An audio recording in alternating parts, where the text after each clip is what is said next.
একেবারে মেঘ না চাইতেই যেন বৃষ্টি। ঝরঝর করে পড়ছে রাজ্য রাজনীতিতে প্রায় নিঃস্ব হয়ে যাওয়া কমিউনিস্টদের মাথায়।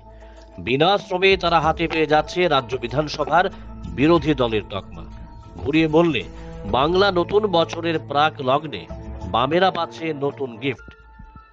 রাজ্য রাজনীতির নতুন সমীকরণে বামেদের কাছে এই সুযোগের দরজা যে শীঘ্রই উন্মুক্ত হচ্ছে, এটা বলার অপেক্ষা রাখে না।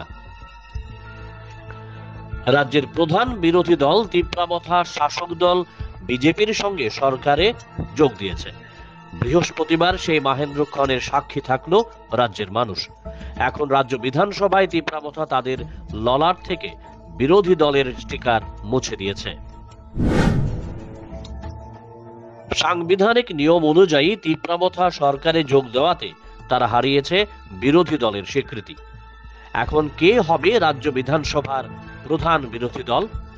নিয়ম বলছে সরকার বিরোধী দলগুলির মধ্যে বিধানসভায় যে দলের আসন সংখ্যা বেশি থাকবে সেই দলটিই হবে প্রধান বিরোধী দল। রাজ্য বিধানসভার পরিসংখ্যান থেকে স্পষ্ট, আসন সংখ্যার নিরিখে রাজ্য বিধানসভার তৃতীয় দল সিপিআইএম। বর্তমান বিরোধী দল তীব্রাবথা 13টি আসন নিয়ে সরকারে যোগ দিয়েছে। স্বাভাবিকভাবেই সিপিআইএম হবে বিধানসভার প্রধান বিরোধী দল। তাদের মোট আসন সংখ্যা 10। সাংবিধানিক নিয়ম অনুযায়ী কোনো রাজনৈতিক দলকে বিধানসভায় বিরোধী দলের তকমা পেতে হলে মোট আসন সংখ্যার 10% আসন পেতে হবে। অঙ্কের এই সংখ্যা রয়েছে বামেদের ঝুলিতে। রাজনৈতিক বিশ্লেষকরা বলছেন রাজ্যের কমিউনিস্টরা স্বপ্নেও ভাবতে পারেনি তারা পুনরায় বিধানসভায় বিরোধী দলের স্বীকৃতি পাবে। 2018 থেকে 2023 পর্যন্ত বিধানসভার প্রধান বিরোধী দল ছিল সিপিআইএম।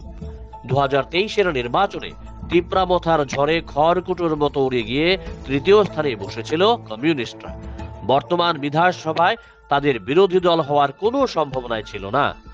কিন্তু ভাগ্য বলে কথা, তীব্রাবথা সরকারে চলে গিয়েছে। এখন বামেদের সামনে উন্মুক্ত দরজা, তাই বিনা পরিশ্রমেই খুলে গেল বামেদের কপাল। আগামী 2-1 দিনের মধ্যেই বিধানসভার বিরোধী দলের স্বীকৃতি উপহার পেতে চলছে রাজ্য রাজনীতির ময়দানে ঘাড় ফেলে দেওয়া কমিউনিস্টরা। তারপরও কি গা ঝাড়া দিয়ে মেলার মাঠ নেতৃত্ব নামবে রাজনীতির মাঠে ঘাটে, নাকি বসে থাকবে মন্থ হয়ে? বলবে সময়ই।